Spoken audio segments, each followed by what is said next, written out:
Hello students, I am Damini and we are going to present today the sixth part of agriculture in India, where we'll be dealing with tea and coffee, and we are doing this on behalf of personal tutors.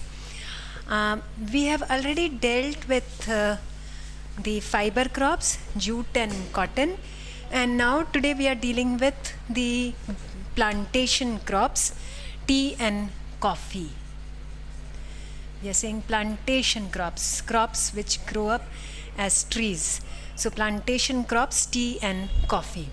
When we speak about these two plantation crops, these are important beverages, that is drinks that are being utilized in our country. So tea has been considered as the queen of beverages. It's a stimulating drink, and the stimulating substance is the tannic acid. We are saying that it's stimulating drink. That means you can you feel better after you drink tea. India is the largest tea producer. India has the largest tree growing country in the world. Now, when we speak about tea, you have to note that what are its various types. What are the various types of tea that are available? You must have heard about black tea, that is locally that we generally use. The tea that we in general use is the black tea, which is obtained by processing the dry leaves, crushing them, fermenting them. So this has a long process of preparing it. The leaves are comparatively, as compared to the green tea, are comparatively dark brown in color. So black tea is the most common one, and it is obtained by drying the tea leaves. Then we roll them up, then again allow them to ferment, and then crush them, and then they are packed. The next one is the green tea, where the leaves are picked from the plant.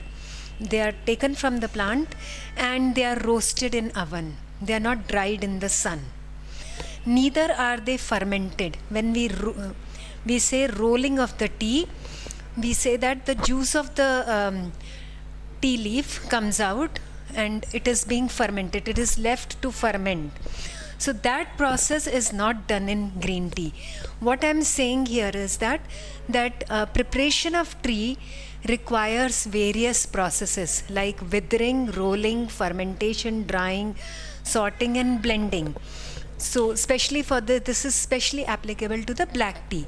What they do is, first they keep it on the racks where it is dried in the sun, on the withering racks where they are dried in the sun, and after that the tea leaves are rolled, so that from this leaf as it bends, this breaks down and the juice comes on the surface. This juice is allowed to ferment. It's allowed to oxidize. After that again it is dried, roasted in the ovens, so that the juice doesn't remain over there itself, on the leaf itself. Then they are sorted and then we prepare the black tea.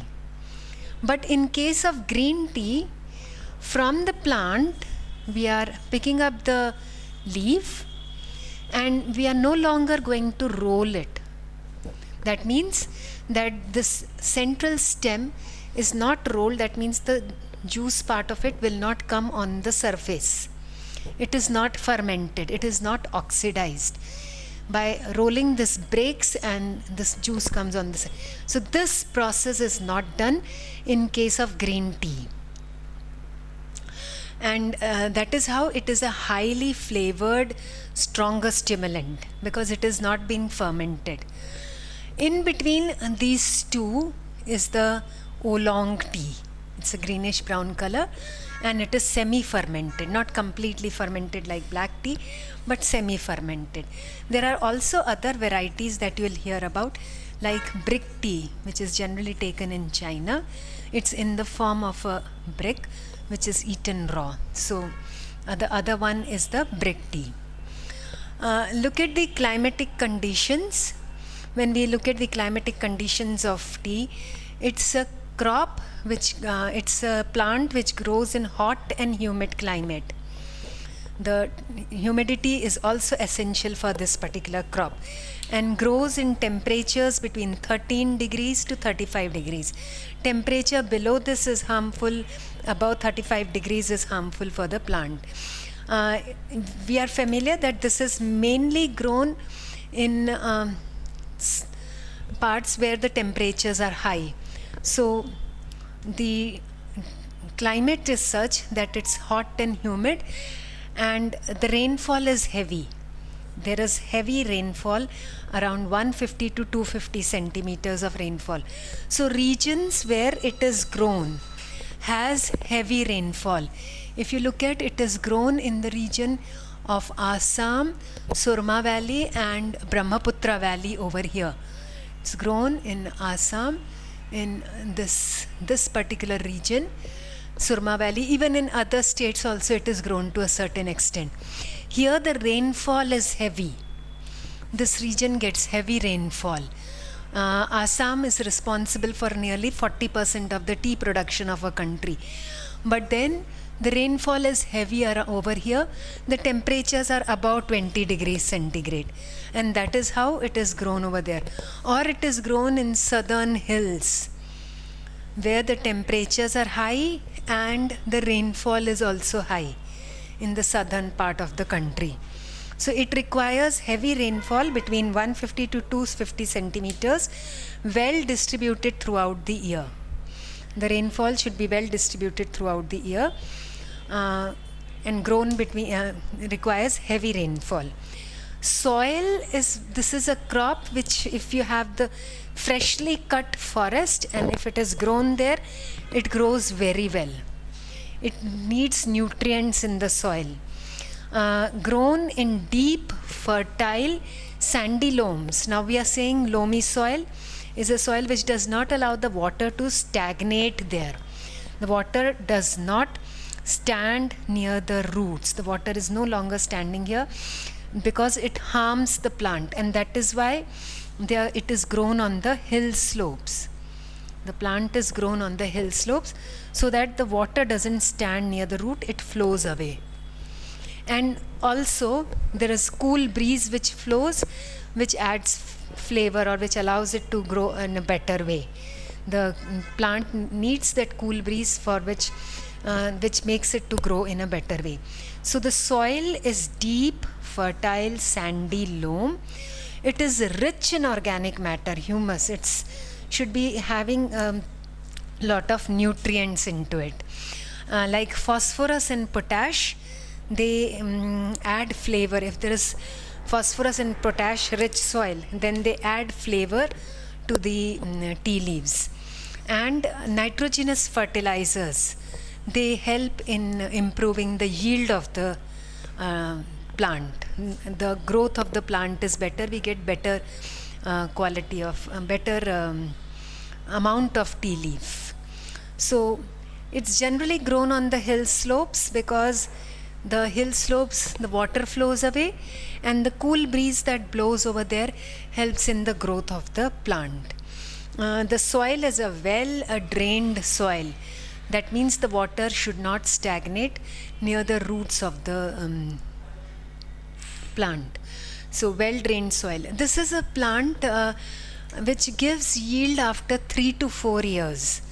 After 3 to 4 years, the farmer can start plucking the leaves.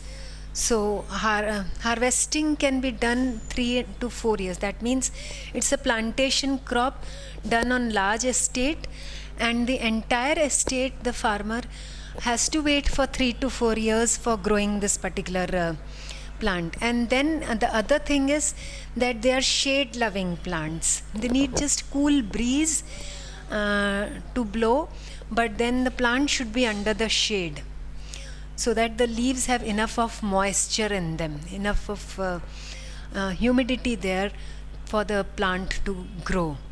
Harvesting is done 3 to 4 years after the plant has been planted, and what they do is when they pluck the leaves, it is the first two leaves from the plant. If this is the leaf of the plant, the first two leaves, that is one closed leaf which we are calling as the bud, and a smaller leaf. So the young shoot, from the young shoots comprising of two leaves and a bud, the shoot which has grown new, from that they are taking the bud and a freshly grown leaf. This is being plucked, and this is called as fine plucking. Plucking the new shoot, plucking the bud and the leaf is called as fine plucking. The finest tea is made from this finely plucked tea leaves. So it's called as fine plucking. You'll have to remember what is fine plucking. Then you need to write from the tea, the young shoots, from the newly young shoots comprising two leaves and a bud. That particular leaf has been plucked and it is then grown. It is then used as a tea. Now, generally they start doing this plucking when a new shoot develops, when the new shoots start coming out, and with several leaves having a bud also in them. Along with this harvesting, what they do is, when they begin the harvesting, prior to that they make sure that the plant has a certain minimum height. That means it doesn't grow very tall. The farmer doesn't allow the plant to grow very tall so that it's difficult for the people who are plucking it, but rather it has to be kept at a height of 40 centimeters, roughly 40 centimeters, this tall height from the ground. So they cut the shoots, and this process of cutting the top shoots, the central stem, so that the lateral ones grow, the side ones grow. They do not allow the plant to grow taller. The central stem is cut so that it grows in this manner, the lateral ways it grows. And then it is easy for the women. Generally the women are employed because it's a very skilled job. They have to know which leaf has to be plucked. If you go for a leaf which is not the bud and the leaf, a next one behind it, then the quality of the leaf will be coarser. It will be not a very fine leaf, but it will be a rough kind of leaf, not a very good quality leaf. So this is a very skilled job. That is why women are employed into this particular job, and roughly they can take out 50 kgs of leaves in a particular day. So the height of the plant is maintained to a certain height so that they can observe and easily pick out which leaf has to be grown. And then secondly, pruning, the advantage of pruning is that it allows the plant to grow laterally. It doesn't allow the plant to grow straight high up where you cannot observe the leaf and it's difficult to pick out the shoot, or it's difficult to do the fine plucking. So this process is called as pruning. It's an important concept which you need to know. What is pruning? How is it sown? When we speak about sowing of the tea leaves, either it is sown by seeds. The seeds are sown in the nurseries and then replanted on the field. But then there is also another method which we call as clonal planting. Clonal planting is a method where the stem of a healthy, good tea plant is taken and planted in the nursery first. The stem is first planted in the nursery, and after it grows to a certain height, it is replanted on the field. So clonal planting is taking a stem from a healthy tea plant and replanting it on the field. We call it as clonal planting, regrowing the branch which is here and then growing it again. So this is called as clonal planting. Areas where it is grown, we'll look into that, but before that we look into what are the various methods of processing. Once the harvesting is done, then the tea leaves go for processing. So processing has various stages.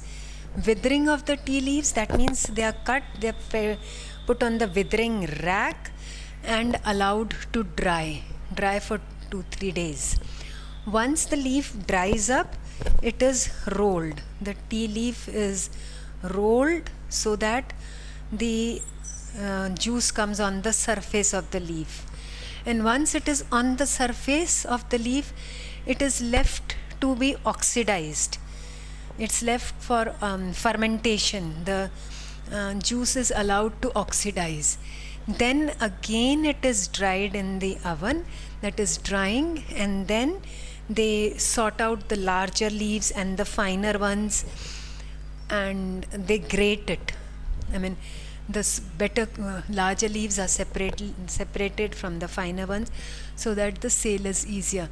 And then there are also certain people who do the blending of the tea. That means a tea from this climatic region is mixed from a tea from another climatic region, so that it adds a different kind of flavor, and it is sold in a different rates and in a different manner. That means you are saying tea taken from here, tea leaves taken from here and here are mixed, or it may be any other combination that they feel which will make it give it a different kind of flavor and bring about some kind of new variety into it. So then they do the blending for the purpose of sale. When we look at the regions where it is grown in regions where the rainfall is heavy, roughly 300 to 400 centimeters a year. So we have in Assam the Surma Valley, which produces 40% of the tea leaves in our country. And here the rainfall is good, the soil is sandy loam soil, and then it produces 40% of the total tea leaves. Along with that, we have the Brahmaputra, this particular region, the Brahmaputra Valley region, where also the rainfall is heavy and it is grown on the slopes of the Brahmaputra Valley. On these slopes it is grown.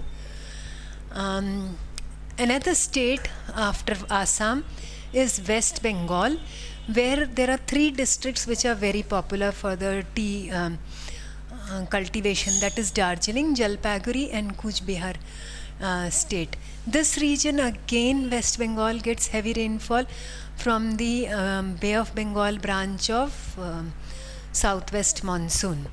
So, and the temperatures are also high over here. So this region also is a region which is known for tea production. In fact, the Darjeeling tea is a popular variety of tea in our country. Other than this, in southern India, which gets rainfall from the southwest monsoon, the temperatures are high throughout the year. Being close to the coast, they have high humidity. The hills of Nilgiris, Annamalai, Cardamom and Palni hills, these are also known for the production of tea. You need to basically remember here that why is tea grown on the hill slopes? That is one thing that is generally asked. Other than the climatic conditions, what are the climatic conditions favorable? They ask you why is tea grown on hill slope. Then they may ask you to explain the terms, and when explaining the terms, the 2 main terms that you need to know is fine plucking and clonal planting. What is clonal planting? So fine plucking and clonal planting are the other 2 words which you need to know. Then regions where it is grown is the third part. regions where it is grown. And then other than this, I don't think there is any other important question that what is pruning? Pruning is another word that you need to know. Why are women employed in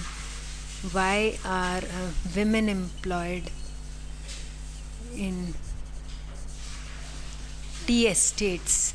This is an important part.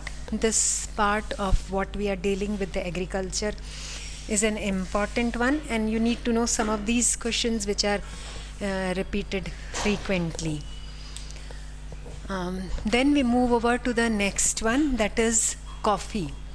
Now, when we speak about coffee, it is again a crop which was basically brought from Arabia. Initially, it was a native crop of Ethiopia in Africa, and from there it was brought to Arabia and then grown on the Baba Budan hills of Karnataka.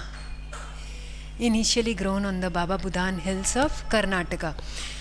As compared to tea, this is a popular drink in the northern part of the country.